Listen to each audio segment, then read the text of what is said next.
Hey, good afternoon. Happy Sunday. It's about 2:51 p.m. Back with another episode of the Fib Podcast. I am your host, Jeremy, or J. Leo, as I affectionately go by my accounts. So today is probably going to be a bit of a short. So we have to do it short today.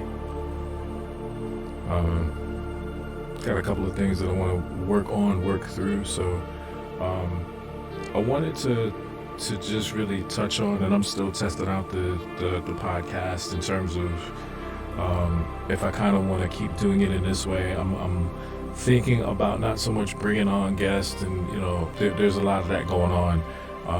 I'm trying to use this platform in this way to reach those of us, and I say those of us because I'm still one of those people where it's not about a community base. It's not that you can't relate.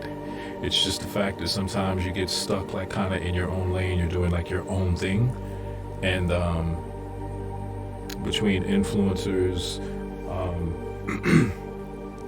those that have strategies, those that want to build communities, while all of those things are good, at the end of the day, when the weekly group meets, the outlooks, that level of community, that level of fellowship, when it's done, it's over, you get like that hour, 2 hours, or whatever it is, there's a great deal of camaraderie. You kind of go back into, maybe reinvigorated into positions and things that you weren't necessarily focused on, and now you have something else to focus and look at. But once that's gone, right, you're back in your same position or your same space of, okay, it's me and me, right? So this episode's gonna be short because I want to talk to you about something that I don't really hear anybody talk about, and it's a place that I've gotten to. It's a place that I know, and I can confidently say that I know. It's when you realize that you've gotten to that crossroad of not profitability but consistency. When you found your model, you found your edge, and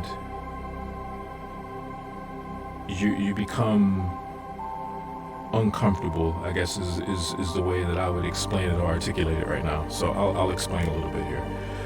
So when you first get into the space, when you first look at obviously the revenue producing aspect of it, and then it becomes exciting there, and you're excited, and maybe you've been lucky or you've been fortunate to catch whatever, and you see certain things deliver in price and you get overly excited, and now it's a shiny object syndrome, and obviously we all know, I'm not going to take you through all of that, like the jumping and the skipping from strategy to strategy to concept to concept, things like that. So we all understand that happens, right? So once the newness, the new car smell wears off, once the novelty wears off, and you realize that there's some work that you're going to have to do once you lay the groundwork for that to be foundational, like things that are concrete, like you can set your clock to the things that are going to happen, or certain structural ideas, institutional structural ideas that are rooted in technicals that happen, like something that you could say that the likelihood is highly probabilistic, right? Once you get past that, and then you start to implement what you think your edge is, and it plays out, and you back test and you back test and you back test and you demo and you back test some more, maybe from time to time you throw a little bit of money at it just to see. And once you have what is called proof of concept, right, your edge, and you reach that crossroad where you say, okay, it's proven to benefit, or it's proven to run, or my terminus is at whatever 50%, 60, 65 percentile, right? That's what my percentage of success to failure is. I don't want to say wins to loss, but success to failure. Now you're at a point where you say, okay, that's my edge. The part that I don't really hear anybody else really discuss is the psychological space between knowing what the edge is and then realizing the level of consistency that will come with that. And this, I think, is kind of important because, like I said, it doesn't get articulated. So I'll just say it this way, and this is what it is for me. When you get to the point where you've done all of the testing, and I'm only quoting him because it's the first. Well, actually, it is from Michael J. Huddleston or ICT. It is from ICT. However, the first place I heard it was from I don't want to call myself a fellow YouTuber, but I'll just say another YouTuber who goes by the moniker of MentFX. He was the first person that I ever heard say it, and it made sense. Again, in concept, it made sense, but until you have the data collection and everything behind that, you don't connect the dots. You don't see those two things come together, right? So what he actually said, and it was I believe it was one of his YouTube videos, or actually it's probably been more than one. And just for transparency's sake, I was in his mentorship for about a year. So just fixing, and he honestly fixed quite a few things for me in terms of what I had wrong.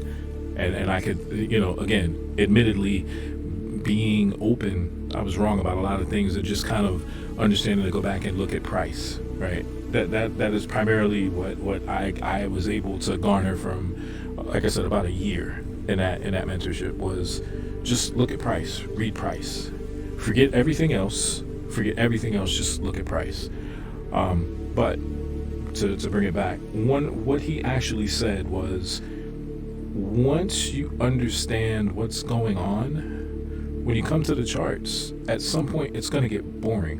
When it gets boring, that's kind of the time that you're going to know, okay, you're primarily going to be rules based, so you're only looking for very specific things.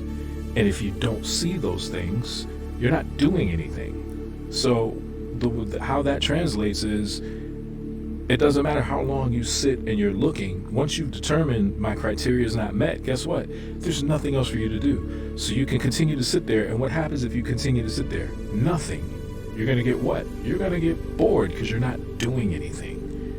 And it's kind of like, okay, on to the next thing. What we sometimes do as speculators, especially when you're still trying to reestablish the proof of concept, is we don't want to hear at the very beginning, just look at one market, just test one market, just work with one market, because one market's all you need. Like, you hear that, again, same place, same space, heard the same thing. If you can master one, great. But if I'm looking for my edge to play out in one market and my criteria is not met in that one market, again, can't do anything, right? You're sitting on your hands, nothing to do. Well, when you're pushing and you're trying to force, because you've checked off the first couple of things on that checklist, which is you're showing up every day, you're analyzing, you're looking for your rules to be met. Are your rules met for you to be able to take a position? Is the criteria, is the time, is the price, like all of that? You're going through all of those. So you got check. You're about 3 checks down on your checklist. You're kind of starting to get excited, like, yeah, I have something. No, you don't. All your rules are not met. Damn, I can't do anything, right? So what's the next best thing to do? That psychological bug kind of kicks in and says, well, Jeremy, we're looking at cable. We're looking at GU, right? Well, For my currency guys out there, because that's where I started. So this analogy, this example will be for us and you. You say, hey, GU, your criteria is not met. Well, we know better than it. We're not going to look at EU because it's kind of going to be similar, right? Hey, why don't you take a look at Euro Yen? What's that doing? Huh? You know what? Inside psychology voice, potentially setting me up for doom. I think I'll do that. Let me look at Euro Yen. Oh, wait, look at this. Check. I can go all the way down that list. But see, what are you doing? Even if Euro Yen, in that example, let's say Euro Yen, everything, all of your boxes are checked. What have you done? If that is not the defined alternate pair, alternate market, or alternate asset that you're looking at, what are you doing to yourself? To put it very bluntly, you're fucking yourself up. You're fucking with your psychology. You're also messing with the process of patience without you really knowing that that's what you're doing. Because in our minds, in your mind, you're thinking, my criteria is not met on the market I'm looking at. Great. Okay. Well, I won't touch that. That's commendable. That part, great. Absolutely. A+. That's commendable. If you haven't established an alternate market to look at and say, okay, well, while I'm waiting for this to set up, let me go look at this one. You can do that. Just saying. Or you could look for, when trading futures, a lot of speculators will use like what's called like an SMT divergence between ES and NQ or S&P and NASDAQ. I personally don't do that. But that could be an alternating pair, or you're looking for similarities or correlations between the two. So, if one does this, then you can do that with the other. But I digress a little. You mess with your psychology when you say, okay, there's no setup here. Let me go look at this other one. That is not already established as an alternative, because what you're doing is you're now again, you're pushing in an environment where you shouldn't. Because if your initial analysis said there's nothing to do, there's nothing to do. Go find something else to do. Go watch a movie, go run, go play with your dog, go play a game, talk to your kids, talk to your wife, talk to your girlfriend, go out, do anything else but what you're doing. Now, alternatively, if you wanted to maybe go back in and look at some more data and back test, you can do that. Maybe. For me, I enjoy charting. I absolutely love it. I think it could be a healthy, unhealthy addiction. I know I probably said that backwards, but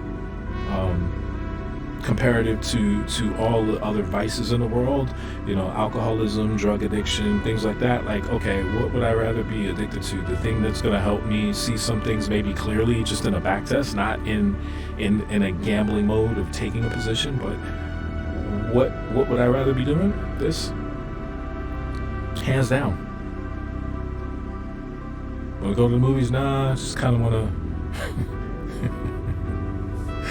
I just in that exact moment, this is why I like to freewheel this sometimes. In my mind, anybody that's watched Dave Chappelle, one of his stand-up specials, I believe it was the one from San Francisco, where he was talking. He was talking about.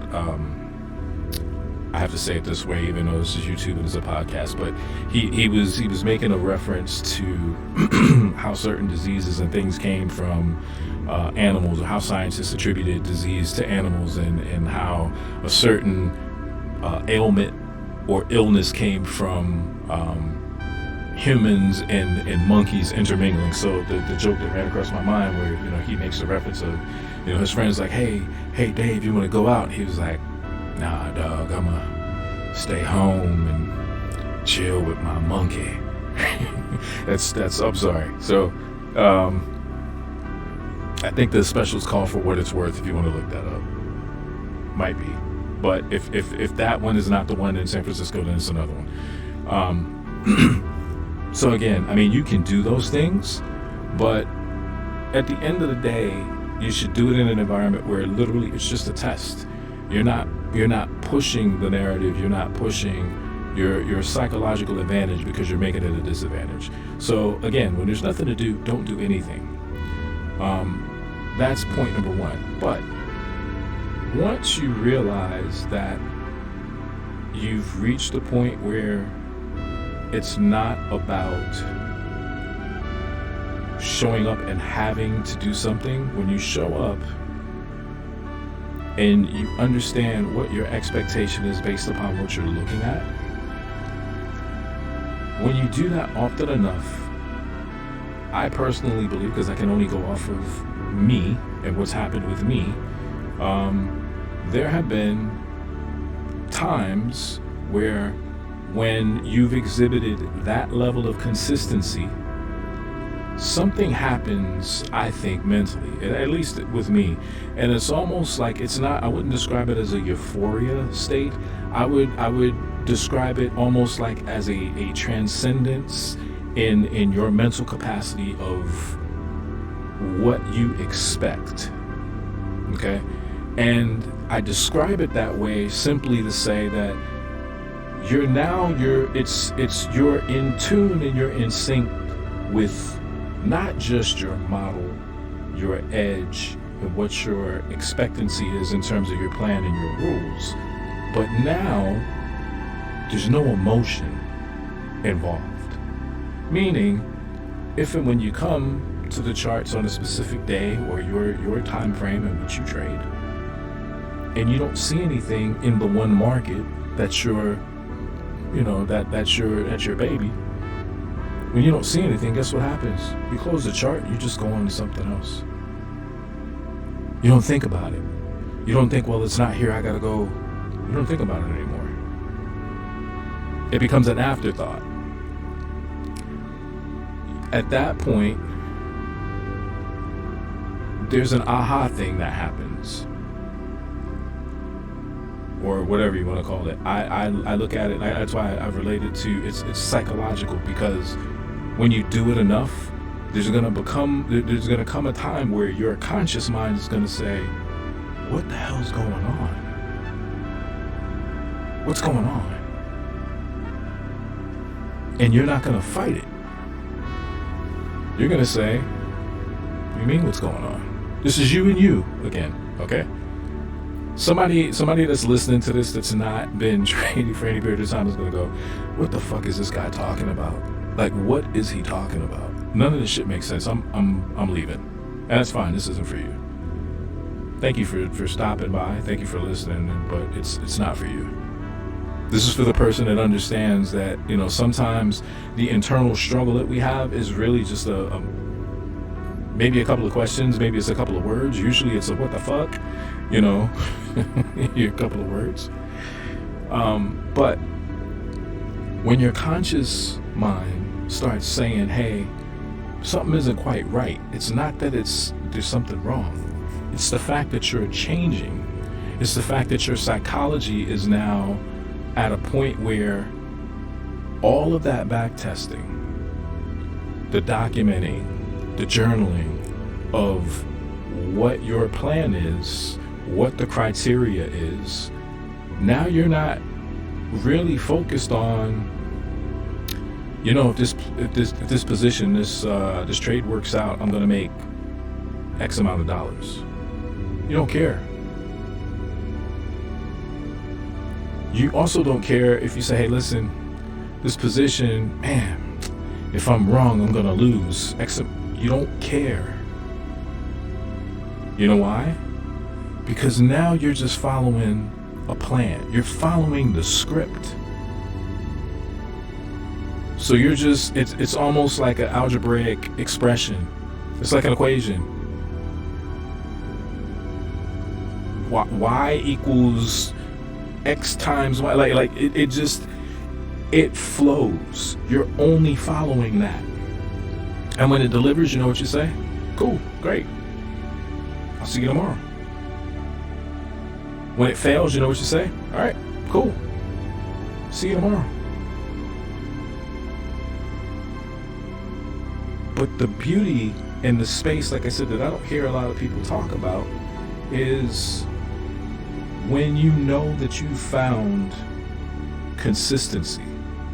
And there's another word that's usually attached to consistency, which I think is somewhat, it can be misleading, because that is by definition, profitability is by definition what a lot of successful or success and failed speculators are based on, right? We could probably all agree, like a lot of people would say, well, you know, your net worth or your net is, if it's positive, then, you know, you're in a better place than obviously if it's negative, right? I think most people would say, yes, that's a thing. You know, in the financial environment that we work in, yeah, a negative net profit obviously is not a good thing. However, if over the long term, which is kind of what a speculator's market is, it's not a minute-to-minute thing. It can be a minute-to-minute thing, but that's still going to be over a specific amount of time that you're going to look to see, does this edge, does my plan, does my risk management play out over time to make me profitable? And when you merge that space, that psychological space, everything else kind of just, it just kind of withers away, because all you're focused on is, I'm just following this plan. If my risk management is tight and it's intact, I'm utilizing time and price, I'm following this to a T, I'll manage a position. But at the end of the day, this is the expectation based on my probability and what is most probable based upon my plan, right? Once you do that, that's it.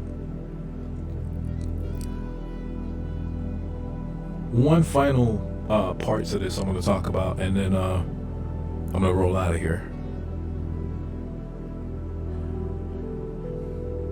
When and it's more of a feel thing, and this will play a little bit counter to the previous psychology, but this is, I think, where your emotions do have to be tempered a little. But while they have to be tempered, I think you have to appreciate it. And here's where I'm going with this. For me, and I'll share this, and again, I think this would resonate with quite a few speculators that have been in this space, because I think at one point or another, everybody has been in this space. When you found what you think is going to make you, you know, all the big bucks and the Lambos and the big houses and cars and all the trips and all of the stuff that we see across social media, and you realize that, you know, maybe you've been lucky for a while or whatever it is, you have that feeling, like in a it's like most people say the pit of your stomach, but to me it's like it's in your chest and you feel it and it's tight. And no, it's not you having a heart attack because, oh my God, I found the Holy Grail. It's not that. It's the feeling of, oh my goodness, this is about to happen, right? Kind of as I was describing to you earlier, there's a difference in this emotion from when you first start. You think you know what's going on, like everything in cycles, right? You get that feeling in either the pit of your stomach or in your chest in the beginning, where you think, oh my God, I'm about to be a millionaire next week, and you know, we moving on up like George and Wheezy, like I'm done, right? In the beginning, the two things that happen: you get that feeling, and then you know what you get emotionally? You get nervous because you're doubting. You see it, and you halfway know what you're doing. You see it, and you get really excited, like, oh my gosh, this is gonna happen. And then that feeling turns to nerves. You get nervous, and you're asking, Is this really going to happen? You're questioning. I don't know that this, man, but oh gosh, the last 3 went. It's going to go. It's going to go. Oh my gosh, I know it's going to go and I'm done. And now you don't have that same feeling in your chest. Now it's all nerves. You're nervous. You know why?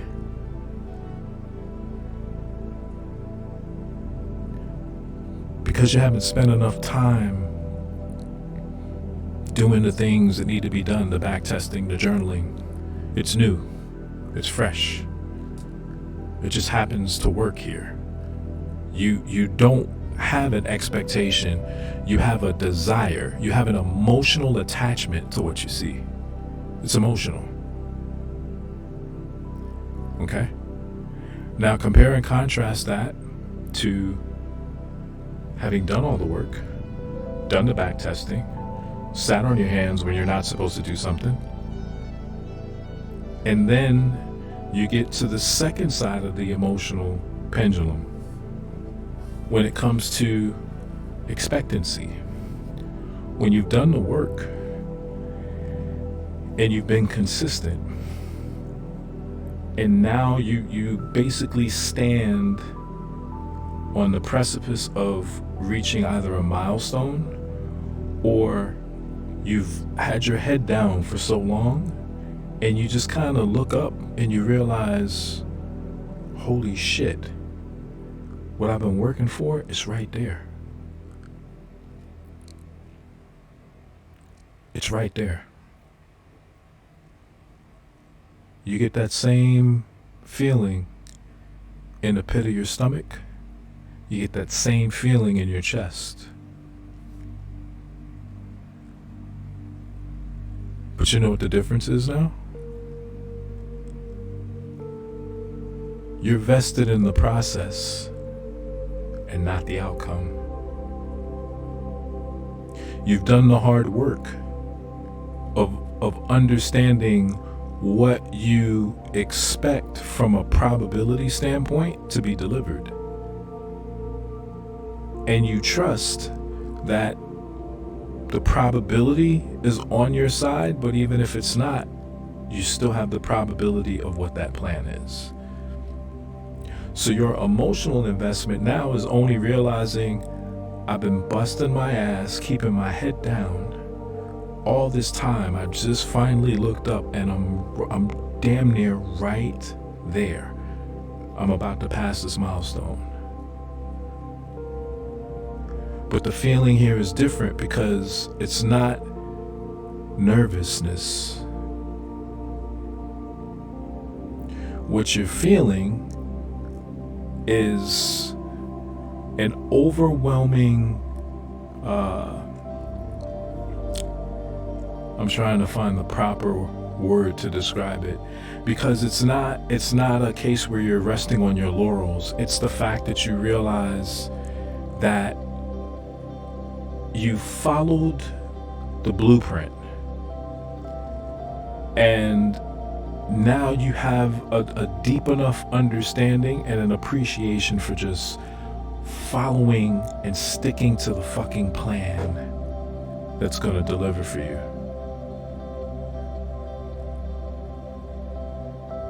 And without hesitation, you just stick to the plan because it's gotten you this far. And there's not anything that should really cause you to deviate or do anything different. And that doesn't mean that you don't continue to learn and teach yourself and educate and learn. It doesn't mean you stop doing that. What it means is that you now have the fundamentals and the foundational basis to build from. So when you pass that milestone, you could afford to treat yourself a little bit, but you don't go off the rails. There's no you're not operating from a simple premise of an emotional high or euphoria, so to speak. You're operating from a place of accomplishment and having satisfied maybe one portion of a goal, intermediate or long term, that you've reached. And congratulations, because you should celebrate it. But you should also celebrate in moderation, because just as when you lose a position, you lose money, you lose a trade, you lose in life, you should never get too down. Just as when, if you've struggled through anything, and again, I'll share with you. For myself in this journey, it's been 5+ years where I'm 100% certain that everybody that knows me or knows that this is something that I do, everybody probably has looked at me and said, we already knew he was fucking crazy, right? He's off the rails. He does a lot of odd shit that we don't understand how the hell he gets there, or why that's attractive to him, or what he thinks he's getting out of that. So I've accepted the fact that I'm cut differently. Like there's different shit that goes on with me. So that outside temptation of what other people think, by default, I've never really had to deal with that because I don't care. Don't care. But to arrive in a place that I've been striving to get to for as long as I've been looking to get there, I thought about, the two people in my life that I feel like would have been the most proud of me. One of which, obviously, without a doubt, would be my mother, who for years would say, find something that you love that could essentially be profitable, make you money, whatever, right? And that you could depend on you to do. Who the hell knew this would be that thing? Because I damn sure didn't. And the other would be my dad, for sticking something out in the face of all of the failure. It's just sticking with it, i.e. stick to the plan. What's the objective? So anybody out there, I've said it before, said it in one of the other podcasts, don't stop wherever you are. If it's something that you truly enjoy and you love, just keep going. Stick to the plan. The more you stick to it, the more you evolve, the less emotion, the more mechanical, and keep your head down. Because before you know it, there's gonna come a time where you'll actually pick your head up. Not consciously, you won't. You'll pick your head up. And that is when you'll realize you are so much further down the road than you actually think you are. And if you've been steadfast, when you do it unconsciously, you're going to realize your target is literally going to be staring you in the fucking face. It's going to be right there. And that's not the time for you to then do something that you haven't been doing the whole time. That is your confirmation for you to put your head back down and keep doing exactly what you've been doing up to that moment. And I promise you, you'll never look at life the same. You'll never look at anything else in your life the same anymore. I can guarantee you that. And that's related to financial situations. That transcends everything. So with that, I appreciate you guys for hanging out with me today and listening. I wish you success and profitability in the markets this week. We've got Fed testimony on Wednesday and Thursday this week, and then we have NFP on Friday. So be safe, follow your plans, follow the trade plans that you've set out, follow your bias until something invalidates your bias. But be safe and be profitable. So take care, guys. I'll talk to you next time.